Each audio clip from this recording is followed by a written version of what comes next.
வணக்கம் ஷர்மிளா. இன்று காலை ராமேஸ்வரத்தில் +2 படிக்கக்கூடிய பள்ளி மாணவியை காதலிப்பதற்கு மறுத்ததாக கூறி இளைஞர் ஒருவர் குத்தி கொலை செய்தார். ராமேஸ்வரம் அடுத்த சேரங்கோட்டை பகுதியைச் சேர்ந்த மாரியப்பன் மீன்பிடி தொழில் செய்து வரும் இவருடைய மூத்த மகள் ஷாலினி ராமேஸ்வரத்தில் உள்ள பெண்கள் அரசு மேல்நிலைப் பள்ளியில் 12ஆம் வகுப்பு படித்து வருகிறார். இவரை அதே பகுதியைச் சேர்ந்த 21 வயதுடைய இளைஞர் சத்யராஜ் என்பவர் காதலிப்பதாக ஷாலினியிடம் பலமுறை கூறியுள்ளதாக கூறப்படுகின்றது.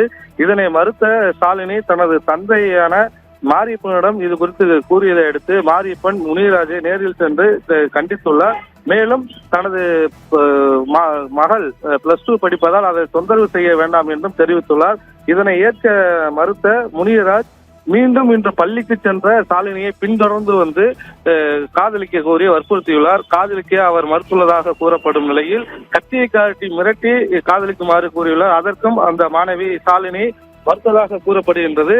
இந்த நிலையில் தனது கையில் வைத்திருந்த கத்தியை வைத்து ஷாலினியை பின்தொடர்ந்து, அதாவது கைலி அணிந்து பள்ளி மாணவி ஷாலினி பள்ளி சீருடையில் சென்ற போது கையிலே அணிந்து வந்த அந்த இளைஞர் பின்தொடர்ந்து வந்து அந்த மாணவியை கத்தியால் குத்தி கொலை செய்துள்ளார். இந்த பின்தொடர்ந்து வந்த புகைப்படமானது தற்போது வெளியாகி பரபரப்பை ஏற்படுத்தியுள்ளது. குறிப்பாக மாணவி நடந்து வரும்போது அவரை பின்தொடர்ந்து இந்த இளைஞர் முனிராஜ் வந்து கொண்டிருக்கும் இந்த புகைப்படமானது தற்போது வெளியாகி பெரும் பரபரப்பை ஏற்படுத்தியுள்ளது.